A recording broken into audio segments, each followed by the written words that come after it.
Hello বন্ধুরা, সবাই কেমন আছো? আশা করি সকলে খুব ভালো আছো।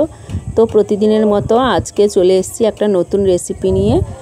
তো রেসিপিটি পুরো ভিডিও অবশ্যই প্রথম থেকে শেষ পর্যন্ত দেখুন, অবশ্যই ভালো লাগবে।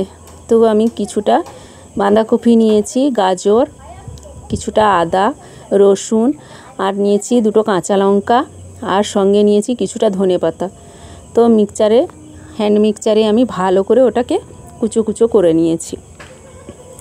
এদিকে ময়দার আমি একটা ডো বানিয়ে নেব। তার জন্য নিয়ে নিচ্ছি খানিকটা তেল, ময়দা আর স্বাদ মতন লবণ দিয়ে ভালো করে একটা সফট ডো বানিয়ে নিয়েছি।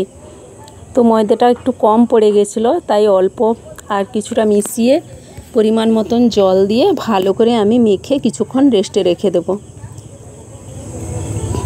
এরপর ছোট ছোট লেচি কেটে ওগুলোকে আমি ছোট ছোট লুচির আকারে বেলে নেব। তো লুচি থেকে অবশ্যই খুবই পাতলা করব। আর খানিকটা চিকেন নিয়েছিলাম, ওটাকেও আমি মিক্সচার গ্রাইন্ডারে ভালো করে পেস্ট করে নিয়েছি। এরপর দিয়ে দিচ্ছি স্বাদ মতন লবণ, পরিমাণ মতন হলুদের গুঁড়ো, 1 ছিপি সয়া সস, 1 ছিপি দিচ্ছি ভিনিগার, আর 1 ছিপি দিয়েছি গোলমরিচের গুঁড়ো। তো আর চিকেনটা ভালো করে মেখে আমি রেখে দেবো। এরপর একটা ফুটো থালা নিয়ে নিয়েছি, ওর মধ্যে আমি খানিকটা সাদা তেল মাখিয়ে নেব, যাতে করে এই মোমোগুলো দিলে লেগে না যায়। এই যে দেখো, পরিমাণ মতন মোমোর পুর দিয়ে ওই যে বানিয়ে রেখেছিলাম পুরটা, ওটা পরিমাণ মতন ভরে দেব। দেখো কত সুন্দর করে মুড়ে নিয়েছি, তবে খুব একটা ভালো পারি না, যাই হোক মোটামুটি কাজ চালানোর মতন বাড়িতে তো বানিয়ে নিচ্ছি।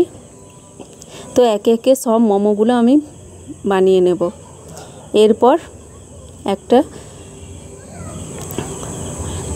ক্যান বসিয়ে দিয়েছি, ওতে খানিকটা জল দিয়ে ভালো করে গরম হয়ে গেলে ওর মধ্যে ফুটো থালাটা দিয়ে আমি বসিয়ে ঢাকা দিয়ে দেবো।